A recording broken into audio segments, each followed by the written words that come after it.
नमस्कार, live predictor या YouTube चॅनलवर आपले सहर्ष स्वागत।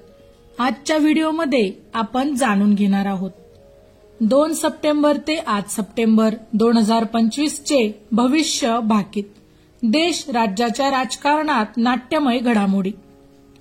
7 सप्टेंबर रोजी चंद्रग्रहण कुंभ राशीत होत आहे। दशम स्थानी चंद्र राहू, चतुर्थात रवी केतू बुध, पंचमात मंगळ, लाभस्थानी शनी नेपच्यून, धनस्थानी गुरु, तृतीय स्थानी शुक्र अशी ग्रहस्थिती आहे। या ग्रहणाचा परिणाम देशातील राजकीय परिस्थितीवर होणार असून देश व राज्याच्या राजकारणात मोठा गोंधळ अनुभवास येईल। सत्ताधारी पक्ष व नेत्यांवर मोठे आरोप होतील। मोठ्या नाट्यमय घटना या काळात अनुभवास येतील। सत्ताधारी आघाडीत मित्रपक्षांचे रुसवे फुगवे समोर येतील। दशमातील चंद्र राहू यांच्या युतीमुळे उपराष्ट्रपती पदाच्या निवडणुकीत सत्ताधारी पक्षाचे CP राधाकृष्णन यांचा विजय होईल। विरोधी पक्षांची मते फुटण्याची या काळात शक्यता राहील। इंडिया आघाडीमध्ये फूट पडेल, यावरून विरोधी पक्षाची सत्ताधारी पक्षावर टीका होईल। वृषभ लग्नातील हर्षल देशातील आर्थिक स्थिती दर्शवतो।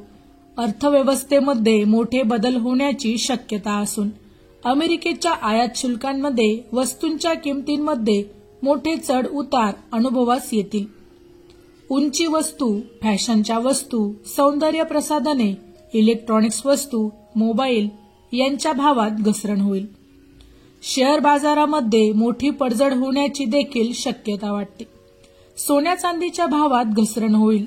रवी केतू यांच्या युतीमुळे मोठ्या नेत्यांचे राजीनामे किंवा मृत्यूच्या घटना होण्याची देखील शक्यता राहील। 15 सप्टेंबरपर्यंत मोठ्या पावसाचा आणि अतिवृष्टीचा धोका कायम राहील। देशातील प्रमुख शहरे, उत्तर भारतात ढगफुटी, भूस्खलन, दरड कोसळणे यांमधून हानी होईल। 30 ऑगस्ट ते 12 सप्टेंबर या काळामध्ये सूर्याचे पूर्वा नक्षत्रात भ्रमण असणार आहे। या नक्षत्रावर उष्णता वाढून साधारण वृष्टी संभवते। मात्र उत्तर महाराष्ट्र व उत्तर भारतात 2 ते 8 सप्टेंबर या काळामध्ये मोठ्या पावसाची शक्यता राहील। पुढील काळात मंगळ तुळ राशीत भ्रमण करणार आहे, त्यामुळे वादळे, भूकंप यांमधून मोठी जीवितहानी संभवते। याच काळात शेजारी देशांशी चांगले संबंध प्रस्थापित होतील। चीन बरोबरच व्यापार वाढण्याची शक्यता असून पाकिस्तान बरोबरच्या क्रिकेट सामन्यांना हिरवा कंदील मिळेल। चॅनलचे सबस्क्रिप्शन अगदी मोफत आहे। माहिती जाणून घेण्यापूर्वी जर आपण चॅनलवर नवीन असाल तर चॅनलला सबस्क्राईब करून ऑल वर क्लिक करा, जेणेकरून पुढे येणाऱ्या व्हिडिओचे नोटिफिकेशन सर्वात आधी तुम्हाला मिळेल। व्हिडिओला लाईक करा आणि आपल्या प्रतिक्रिया कमेंट करून नक्की कळवा। मोठ्या स्त्री, कलाकार किंवा सामाजिक, धार्मिक क्षेत्रातील व्यक्तीच्या मृत्यूच्या घटना या काळात संभवतात। पंचमातील मंगळामुळे लहान मुले, विद्यार्थी वर्गासाठी हा काळ प्रतिकूल राहील। मोदींची निवृत्ती तूर्त नाही। पंतप्रधान नरेंद्र मोदी 17 सप्टेंबर रोजी वयाची 75 वर्ष पूर्ण करणार असून त्यानिमित्ताने त्यांच्या निवृत्तीविषयी चर्चा आता सुरू झाली आहे।